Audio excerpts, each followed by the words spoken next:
Kembali kita mempercakapkan soal debat ya. Kali ini bukan debat antara cawapres atau capres, tetapi tantangan yang datang, undangan yang datang dari teman-teman kita dari beberapa mahasiswa di Solo, Badan Eksekutif Mahasiswa dari beberapa kampus di Solo dan juga di kota-kota di Indonesia yang merupakan perwakilannya untuk kemudian ingin bertemu atau menantang Gibran untuk melakukan perdebatan. Bagaimana reaksi Gibran?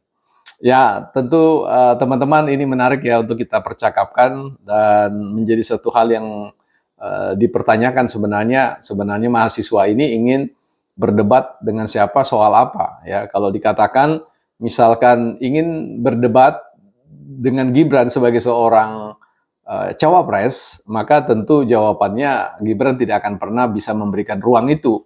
Karena cawapres sudah diatur perdebatannya di atas panggung politik 2024, kontestasi capres dan cawapres yang nanti pada putaran kedua akan digelar antara cawapres berhadapan-hadapan head to head, face to face dengan cawapres yang lain ya. Itu diregulasi dan tentu ada panggungnya sendiri. Nah, sangat pasti bahwa tidak akan mungkin diladeni oleh Gibran.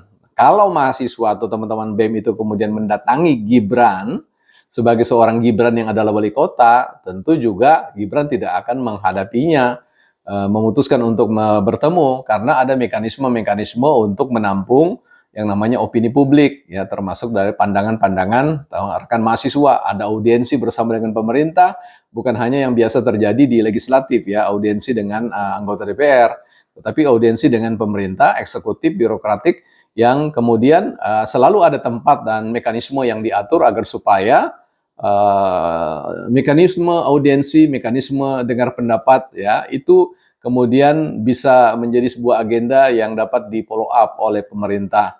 Tapi kalau tantangannya adalah melakukan perdebatan langsung, saya kira pemimpin manapun di Indonesia ini, dari pemerintahan manapun, bahkan di dunia tidak akan pernah meladeni hal seperti itu ya.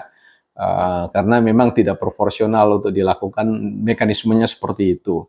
Nah, kalau kemudian teman-teman BEM atau mahasiswa ini kemudian ingin berdebat, menantang debat Gibran sebagai dalam posisi Gibran sebagai seorang anak presiden, anak Jokowi, juga itu tidak rasional ya, tidak bisa diterima dengan akal sehat, karena bagaimanapun juga ketika teman-teman mahasiswa ini membawa spanduk yang bertuliskan evaluasi 9 tahun kinerja rezim Jokowi, saya kira ini juga tidak pada tempatnya.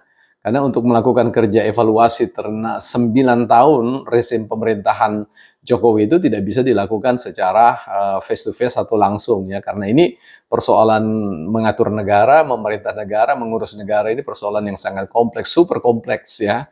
Sehingga saya sangat yakin mahasiswa harus membutuhkan energi yang sangat ekstra ya, data-data yang luar biasa untuk kemudian mampu melakukan evaluasi, dan tentu dalam pemerintahan tidak dikenal namanya perdebatan ya, perdebatan publik, tetapi evaluasi kinerja yang kemudian bisa diakomodir di dalam konstitusi atau undang-undang yang mengatur tentang bagaimana mekanisme implementasi kebijakan.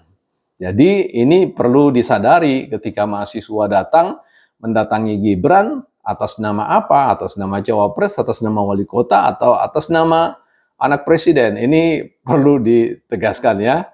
Nah, teman-teman mahasiswa, bahwa kita juga ya, kita yakin bahwa ada ruang yang tersedia bagi mahasiswa, dan tentu rakyat mendukung, memberikan support terkait dengan suara-suara yang dilakukan oleh mahasiswa. Tapi memang juga perlu memberikan perhatian terkait dengan adanya gap-gap ya, bahwa kita yang orang-orang kampus, orang-orang yang datang dari kampus selalu berjibaku atau berendam dengan persoalan kerangka pikir teori ya, yang tentu implementasinya lebih banyak diketahui oleh teman-teman di birokrasi yang mengimplementasikan semua kebijakan-kebijakan yang ada, dan mereka tahu bagaimana plus minusnya, bagaimana sebuah kebijakan itu di running, apakah bisa diimplementasikan atau tidak diimplementasikan, problemnya di mana dan sebagainya, dinamika kompleksitas masalahnya atau meta masalahnya di mana. Semua itu juga membutuhkan kita perlu, teman-teman mahasiswa juga mendengar dari sisi atau dari pihak yang lain atau di pihak pemerintah, dan ini membutuhkan waktu ya,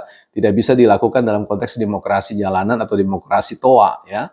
Ada sebuah upaya yang memang perlu dilakukan lebih kepada sebuah nuansa persuasif ya, di mana mahasiswa perlu membangun relasi yang berkesinambungan, berkelanjutan, jadi tidak reaktif pada sebuah isu-isu yang memang rentan digoreng-goreng oleh siapapun yang punya kepentingan yang berlawanan dengan misi mulia mahasiswa dan sebagainya. Jadi secara pribadi saya tetap memberikan dukungan kepada penyuaraan-penyuaraan kritis oleh mahasiswa. Ya, tinggal ditambahkan bagaimana lebih komprehensif, lebih terukur di dalam konteks melakukan evaluasi-evaluasi kebijakan. Paling tidak ya teman-teman memang perlu di backup dengan banyak pihak-pihak yang bisa memberikan dukungan data-data, sehingga dialektika yang dibangun terkait dengan evaluasi kinerja baik di tingkat wali kota maupun juga Jokowi sebagai presiden itu akan berjalan sebagaimana yang memang seharusnya terjadi dalam kerangka evaluasi kinerja pemerintah. Saya kira demikian. Selamat bagi mahasiswa, teruskan, tetapi silakan diperhatikan terkait dengan ini idealisme-idealisme yang perlu juga disesuaikan dengan kenyataan-kenyataan empiris. Saya kira demikian, bukan partai politik.